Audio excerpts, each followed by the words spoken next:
Good evening, dear Medyascope viewers. Welcome to This Week in Turkey.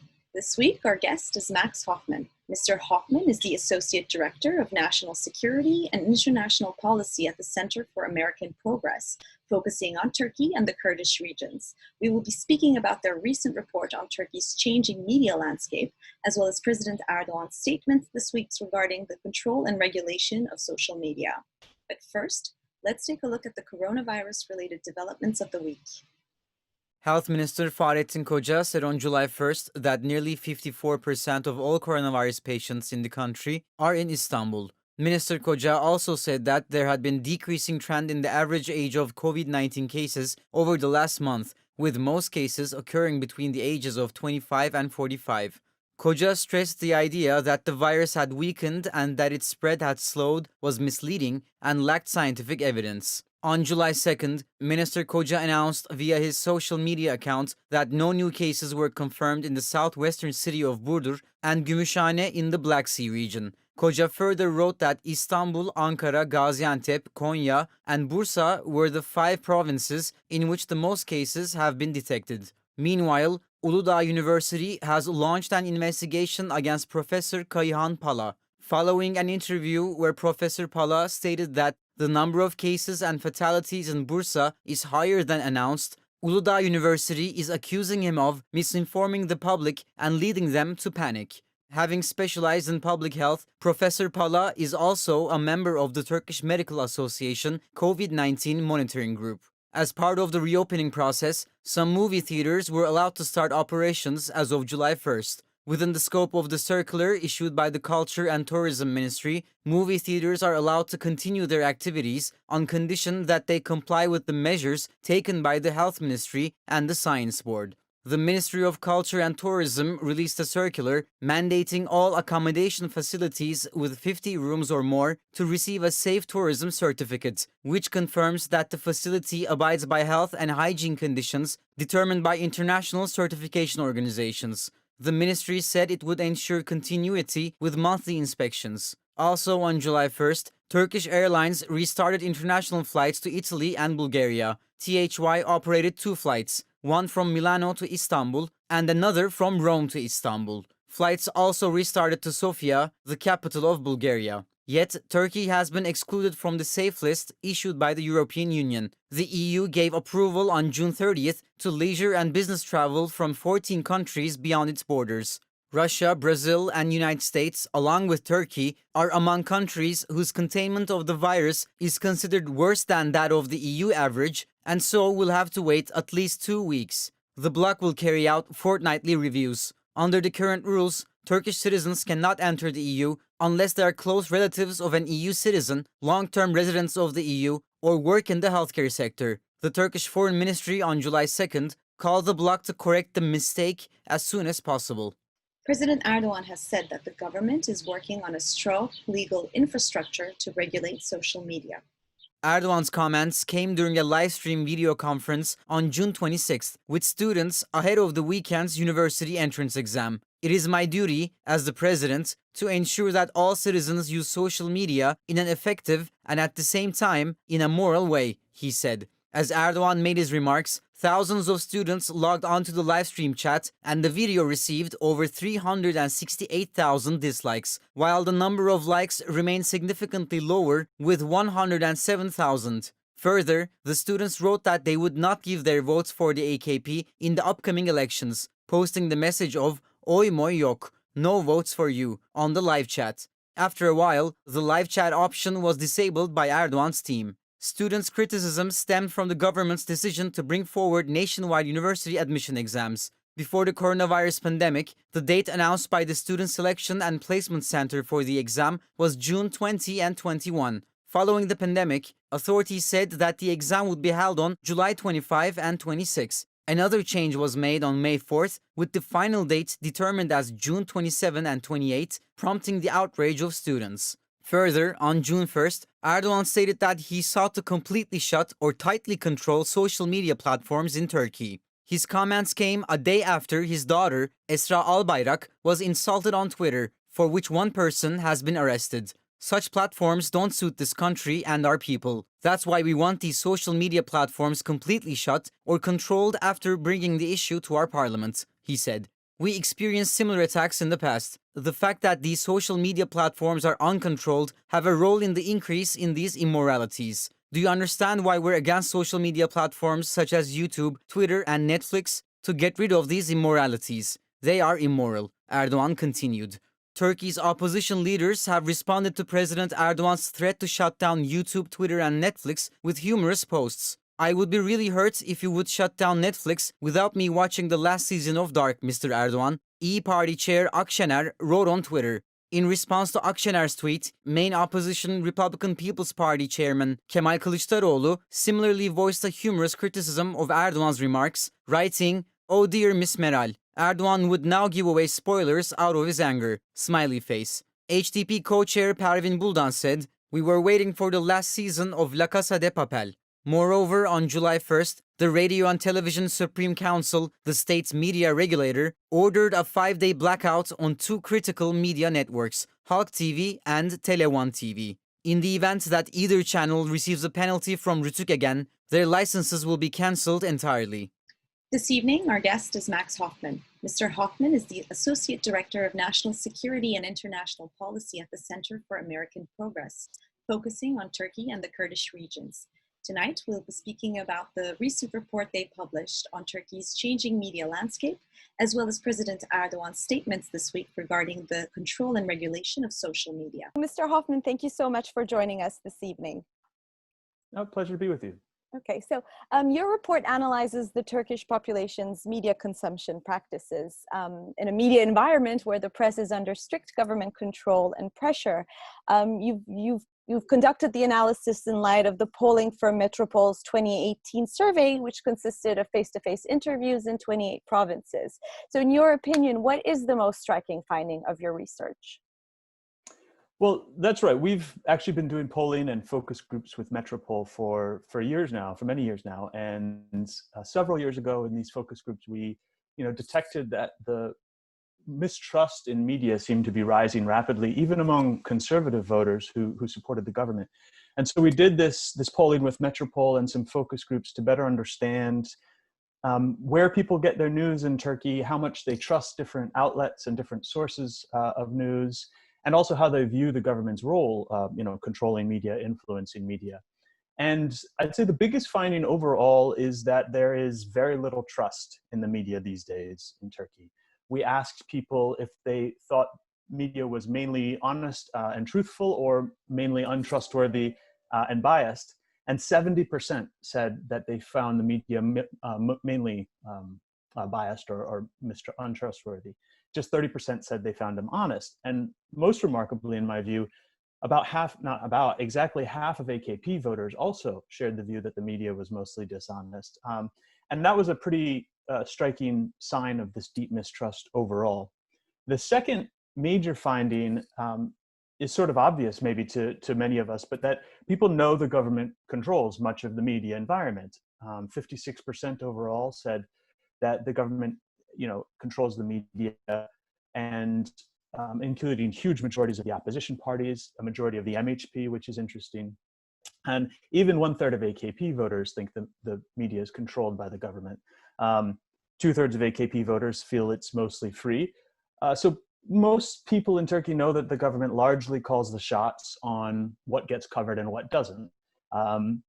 The third finding is also maybe pretty intuitive or obvious to those of us who watch this space closely, but that's the very rapid rise of social media and online news sources. TV does remain dominant overall. That's where most people still get their news, but social media is climbing rapidly, and young people and opposition voters in particular are going to these new outlets in the face of government censorship and propaganda. We analyzed our data and found that even controlling for a range of demographic and political factors, opposition voters were much more likely to turn to social media, non-traditional outlets. So basically, people know they're not getting the full story from the mainstream media, and it's driving them to new sources. And the fourth is maybe the most concerning finding in many ways, and that's that there is no single news outlet in Turkey that everybody fundamentally trusts. We asked about a range of media brands, and views were starkly polarized along political lines, views on all of these brands. So there's really no shared basis for facts anymore. That's very concerning. I mean, we have a similar problem in the United States, and this problem exists elsewhere, of course, where polarization is very stark. But even here, there are a few outlets where people from both parties still think, okay, this is a fundamentally honest outlet. And that doesn't exist in Turkey anymore. The landscape is entirely split. And that has big political implications. I'd like to talk a little bit about everything you mentioned here, little by little bit. First of all, you spoke about, again, this the mistrust of the population vis-a-vis traditional media outlets, and that this mistrust leads people more and more to online media to get their news. And this, in fact, can lead to implication in terms of the support given to Erdoğan. I mean, Erdoğan has voiced several times his disturbance of social media and its lack of compatibility with Turkish population mores and values. Again, this week, Erdoğan on Wednesday spoke about bringing a legislation to parliament regarding the removal or stricter control of platforms such as Twitter, YouTube, and he even mentioned Netflix. So, and as we know, social media has been blocked in Turkey in the past before. So, first of all, do you think that the move to online sources can decrease support for Erdoğan, despite the issue even of fake news and misinformation on online platforms? And secondly, will his efforts to regulate online content influence the younger Generation Z's voting sensibilities? Because again, on June 26th, when Erdoğan went online on a live stream to wish luck to university students entering the university exam, he was met with a protest where he had more dislikes than likes, and the live chat was shut down. And then on Twitter again, there was a no votes to you became a trending topic. So I guess there's two questions there, but yeah. Sure. Well, I mean, yes, it's very clear that the government is finding it very difficult to control, to tightly control these new outlets and social media, despite very serious efforts. You mentioned, of course, they've periodically shut down access entirely to Twitter and other sites. Of course, they've prosecuted hundreds and hundreds of people for posts that are seen as too critical or as insulting of Erdoğan or others. Turkey asks Twitter to remove more content than any other country. And of course, the AKP recently was discovered to have been sponsoring a botnet, a network of fake users to influence opinion on Twitter. And now the regulations that Erdoğan is pushing that you mentioned, we'll see where they go, but to more tightly control these social media networks. So it's clear that they know they have a problem, and they're trying very hard to control the discourse on social media. But we'll see how successful it is. But they're right from a narrow political perspective. They're very right to be concerned. We ran a regression analysis. My co-author, Andrew O'Donoghue, ran a regression analysis of our polling data, survey data, found that those who use online platforms or social media to get their news were significantly more likely to be critical of Erdoğan, to have unfavorable views of Erdoğan, even after statistically controlling for a range of other factors, including political affiliation, and different demographic factors. So social media is contributing to more critical views of the government and of Erdoğan, and that's why you see such an effort to crack down and control it. I'd say that this is part of a wider disillusionment among young voters and even young conservatives in Turkey, with the government after years of almost 2 decades of rule and currently a very bad economy. This is the topic of a research project. We're just finishing up a separate project on young conservative voting behavior and views. But based on that and the focus groups and polling we've conducted for that project, my own view is that the government is going to find it very hard to win back a lot of these young voters who have soured on them. Most of these young Turks only know the AKP as the political and social and economic establishment. And it's a time when people are very angry about the direction of the country with high youth unemployment, the erosion of democratic principles. And so the internet is offering ways for people to connect about this anger and to voice that anger. And I think that the government's efforts to stifle it will likely only backfire particularly among this youngest demographic. And also, as you mentioned, online platforms are also an area where, breakaway parties by former, Prime Minister Davutoglu and former Minister of Economy Ali Babacan also can voice and express their own platform. So it's a way also for them to connect with this younger generation in that sense. Definitely. Well, yeah. And you also mentioned that, and your report also says that one of the main kind of ways in which the Turkish population gets its news is television. And albeit, television channels, most of them are part of, AKP's pool media in the sense that, there's direct relations with the government and the media owners, but there are others such as Halk TV and Tele One, which are, let's say, more critical of the government. And these outlets, again, this week have received a 5-day consecutive ban from their broadcast, and if they, get another penalty from the regulatory board again, this will mean that they will lose their licenses. In the same vein, newspapers such as Evrensel and Bir Gün have also received, advertising bans, which make it very difficult for them to survive. So you mentioned in your report that the media coverage has a critical impact on voters, even if in a very severely polarized country such as Turkey. So how important is it for these traditional outlets to survive in terms of oppositional voices within traditional media and the audiences that they are able to reach? It's definitely still very important. And, for all the rapid rise of social media and these new platforms and platforms like Medyascope, TV is still very dominant in Turkey.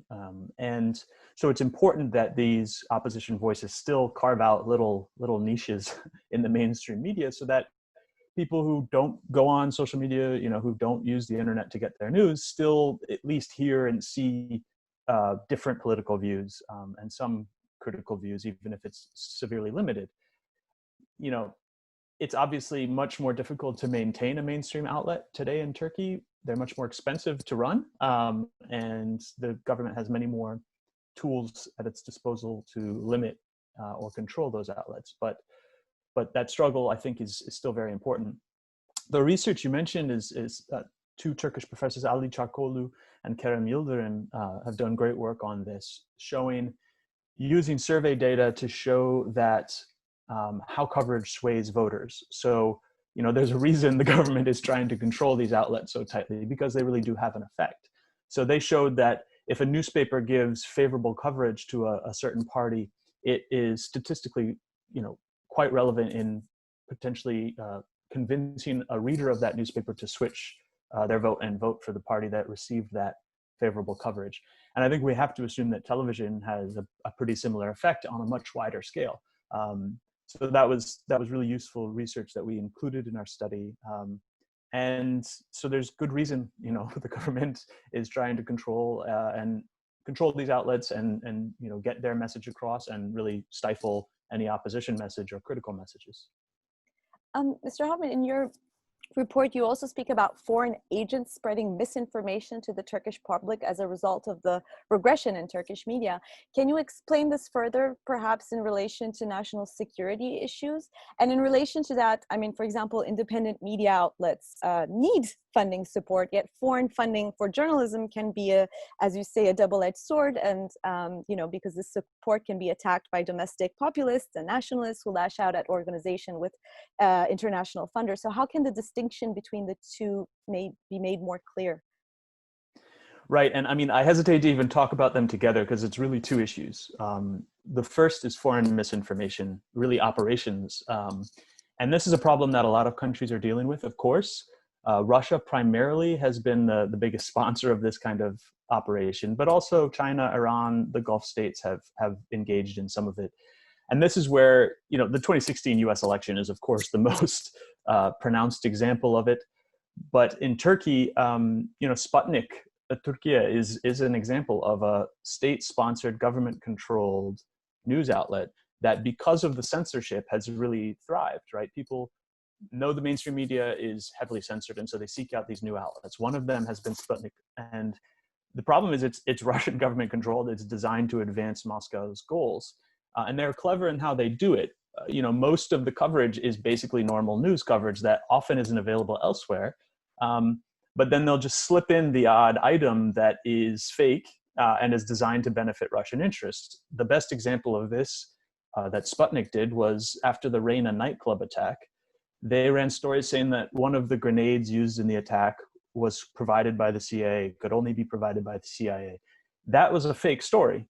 But if you're used to consulting Sputnik as a reliable source and 90% of the coverage is real, it's very difficult to then pick out, oh, wait, this is a fake story. And so it's hugely powerful in driving, in this case, in driving a wedge and, stirring up anger towards the United States, fully acknowledging that there's a lot of righteous anger to the US in Turkey over other issues.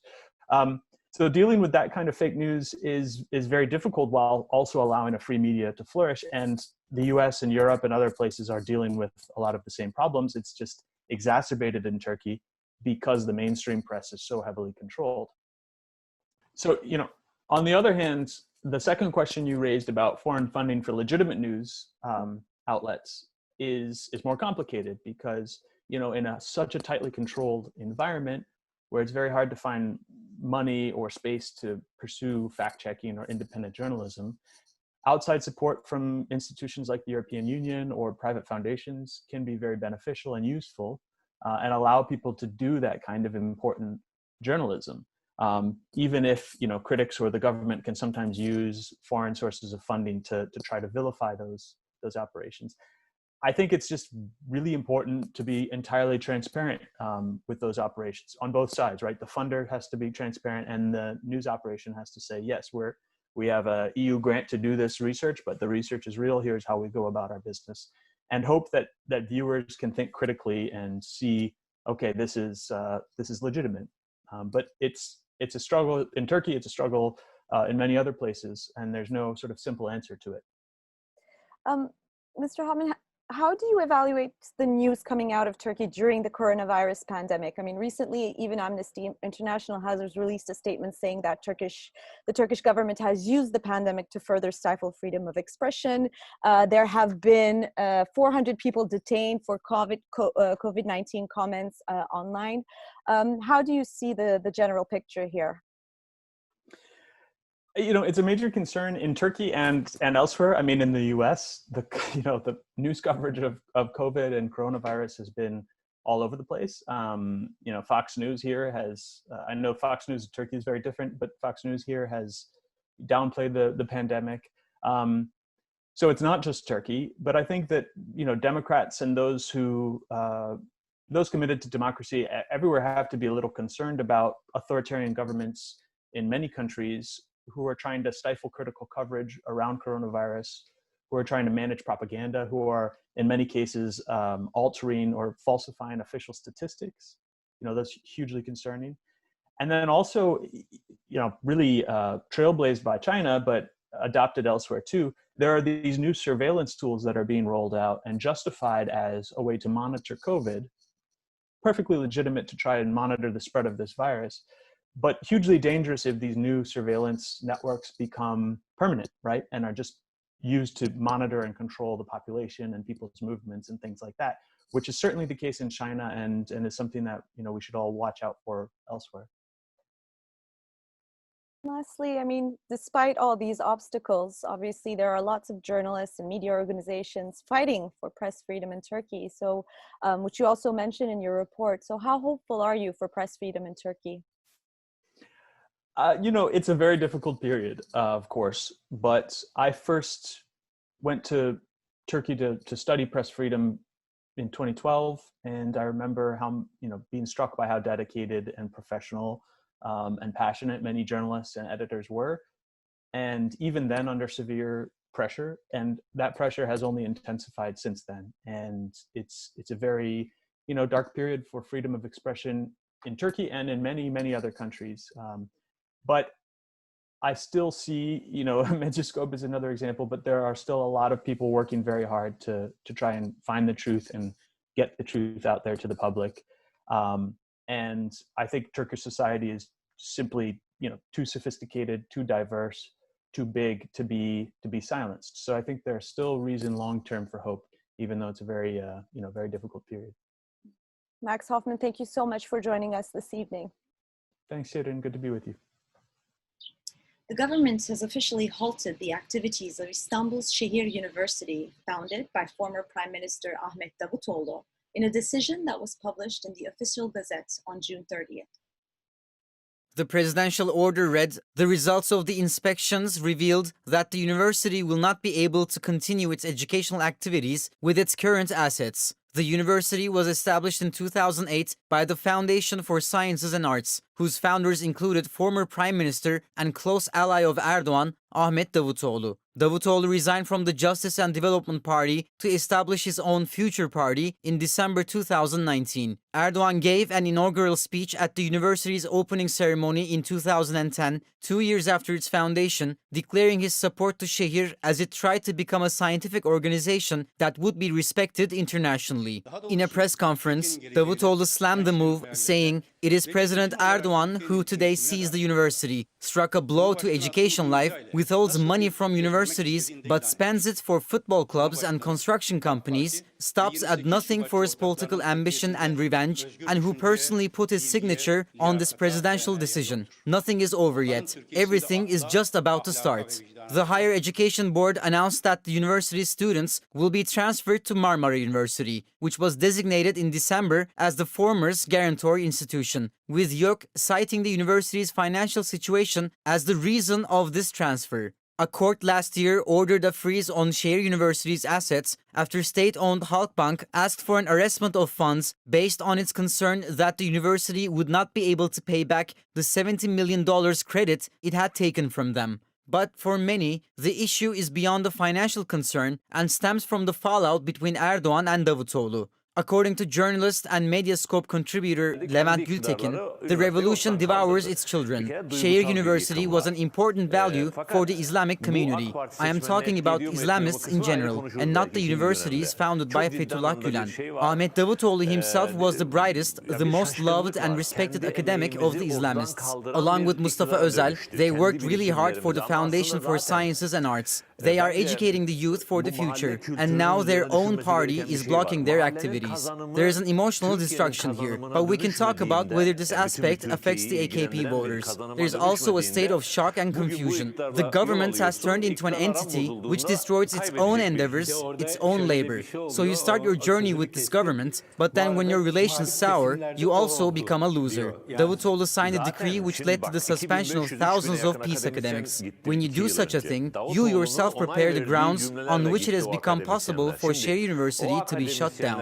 Şehir University academic Professor Ferhat Kentel also evaluated the situation, stating that what really disturbed Erdoğan, that while Şehir University was a conservative institution, it defended critical thinking. Şehir University was able to bring together academics from different cultural and scientific backgrounds. Politically, this university was expected to act in line with those in power, yet instead, it acted like a university. And I underline this word. While the government awaited a sort of favoritism for conservative circles, the university instead defended critical thinking, discussing things like totalitarianism and authoritarianism. Thus, there is something beyond the relationship between Erdoğan and Davutoğlu in the closing of the university. A university which is labeled to be conservative and yet is a space where critical thinking is promoted. I think this is what was unacceptable.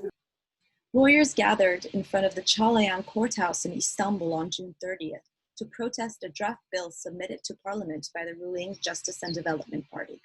The bill submitted earlier in the day aims to decentralize the bar associations by permitting the establishment of alternative associations in Istanbul, Ankara, and Izmir, which represent nearly half of all lawyers in the country. The bill foresees that a bar association can be established by a minimum of 2,000 lawyers if there are over 5,000 lawyers in a city. The bill also seeks to change the election system of the executive board of the Turkish bar associations in a way to break the power of three biggest associations so that provincial organizations would have more of a say in the lawyers' agenda. As lawyers began gathering in front of the Çağlayan courthouse for their defense rally, police encircled the area and implemented tight security measures. Istanbul bar head Mehmet Durakoğlu addressed the lawyers in front of the courthouse, saying that the bars won't be silenced.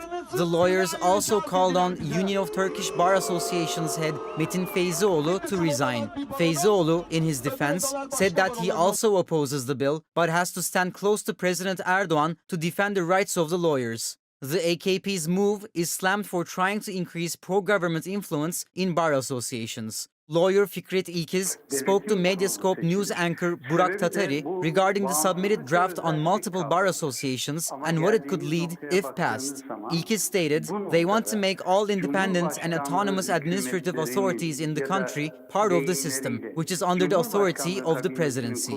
They want to include the bar associations within the system as well, so that the presidency can have all supervisory power over them. They want to create a bar system where the presidency has a direct say. If the bill passes, the independence of lawyers will be put under question, as well as basic human rights will no longer be for the benefit of the people, but for the benefit of the presidency. This type of bar system is anti-democratic. With the civil war still raging in Libya, the fight for the nation's capital, Tripoli, is expanding. Here are the developments of the month relating to Turkey's position in the conflict.